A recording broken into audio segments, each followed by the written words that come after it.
Welcome to the Hopeful Heretic Podcast. I am Chris, and today we're going to be looking at how we got the name for the Hopeful Heretic Podcast, a little bit about myself, and diving into the interactions that Jesus had with the Pharisees in some of the different Gospels and in the earlier portion of his ministry.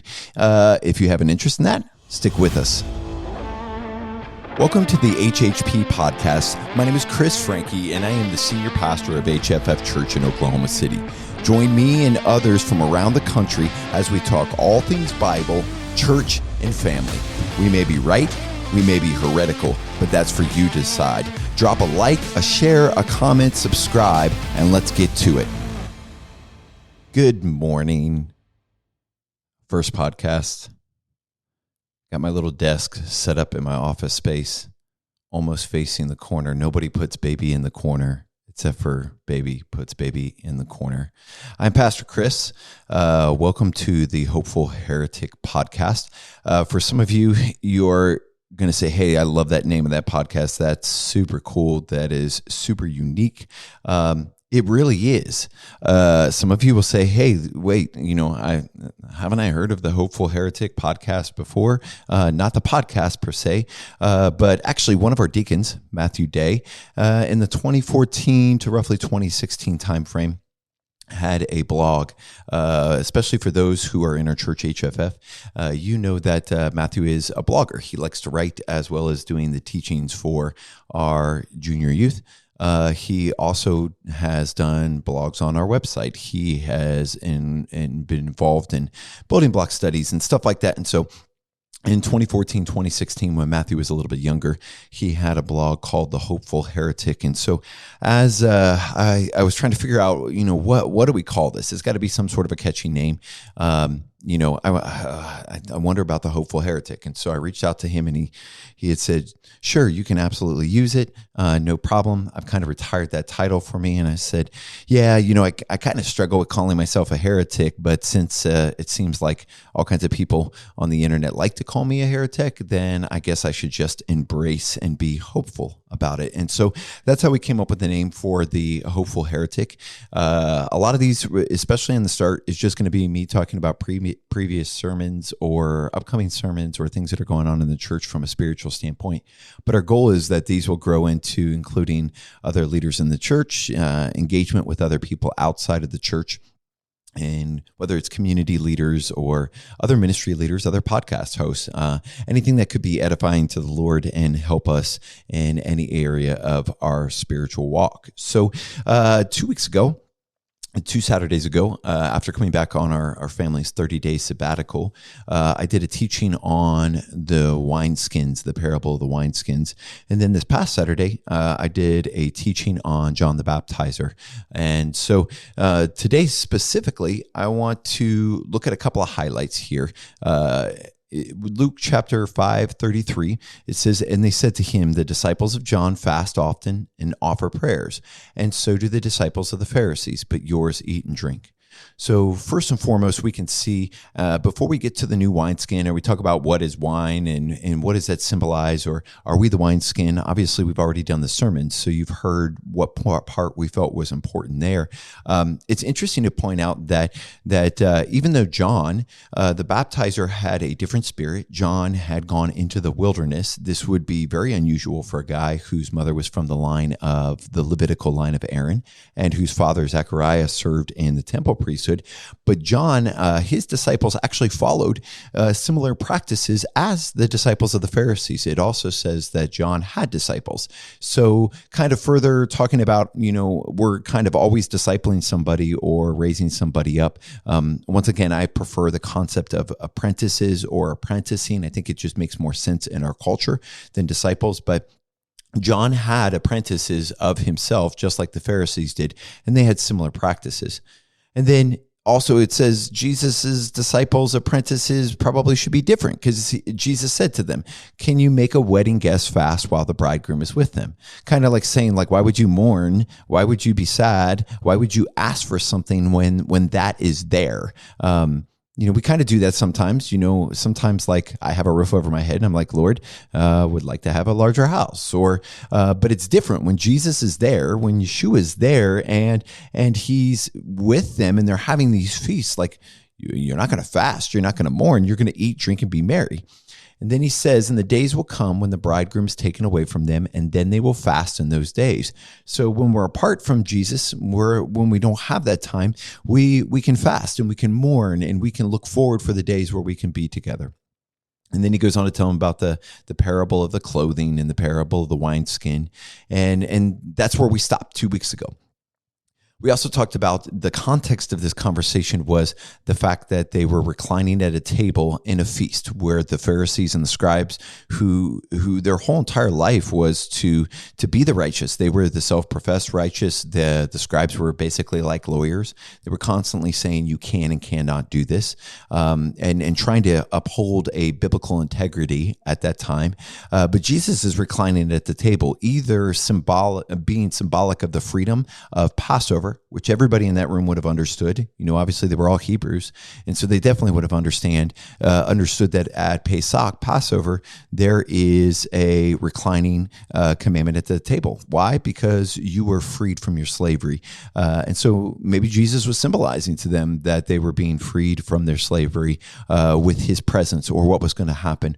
Or you had the influence of the Greek Symposiums and the Hellenized Jews at that first century, where there was the banquets for the kings, the wealthy, the rulers, and the guests of honor, and they would all recline. And so all of them were reclining at the table. And he's contrasting that, a wineskin cannot have old wine. You can't put new wine. And he's basically bringing a very stark contrast, not just with the Pharisees, but also with the disciples of John, because they were all present. And the disciples of John, the apprentices of John, were doing very much the same exact thing as far as practices as the Pharisees were when it came to their fasting and their praying. Obviously, John and them were out in the wilderness. They were baptizing in the wilderness. The Pharisees weren't really a part of that. They had their own system inside the town. But Jesus is showing a stark difference through all of this. There's a different spirit. There's a different thing to do when the bridegroom is present. And so that's important, right? Because we all have opportunities in our life. Like, we all have things that we do. We all have religious baggage that comes with us. It's no secret that I grew up in a Presbyterian church and was then part of a small Nazarene and then into Southern Baptist before ultimately being led to more of a full Bible walk per se. And especially with kind of Hebrew passionate with that. But what are we doing on daily practices? Because the truth is that our habits, they do really lead us to what we believe and what we find value in. And so have we created our own habits that push us away from experiencing the love and the joy of Jesus? Have we pushed ourselves into habits that not only push us away from Jesus, but completely distract us from Jesus? As much as we want to talk about the wine or, John having a different spirit, the reality is what good is listening to a historical thing in the Bible if you're not going to do something in your day-to-day life with that? If you're not going to make an adjustment, if you're not going to counteract how your culture is around you, it matters. And so, what you think forms your habits. If I think that I need to lose weight, then I'm going to most likely do something about that. I'm going to create new habits, whether it's eating or it's working out or whatever. If we think that we're saved by the law, or if we think that our righteousness comes from the works by which we do alone, then our habits are going to dictate that too. So it's important how we think about things. We have a lot of knowledge in the Hebrew side of Christianity, but we really lack in what do we do with it? How do we implement that? What does that look like? And a lot of conversations happen here or there. What practices are okay, or what should that look like? But ultimately, what we think forms our habits. Our habits will form our lifestyle, and our lifestyle ultimately influences our character. What we think doesn't always equal our character. Just because I know what it means to have good character, I can tell you, I can give you a definition. If I do X, Y, Z, this is good character. But that doesn't mean I actually have good character, because I actually have to walk in a manner that upholds that. And we see that really what's happening. There's that contrast that's happening, whether it's with John's disciples or the Pharisees and the scribes of Jesus. It's not enough to keep a feast. It's not enough to keep the Torah. It's not enough to keep the commands of Jesus. If you do so with anger, bitterness, malice, some of these things, self-righteousness, then why are you doing it? Are you doing it because it makes you holy? Are you doing it because it makes you look good in the eyes of other people? Are you doing it because as some other reason? Is there a personal gain for you in this life, a status symbol or something?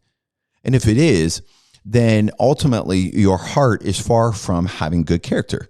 Your heart is far from living a lifestyle that will influence your character in the manner by which Jesus is talking about. And so feast, gatherings, as you go, as you lay down, what's your heart posture? What do you think? Are you willing to adjust your lifestyle?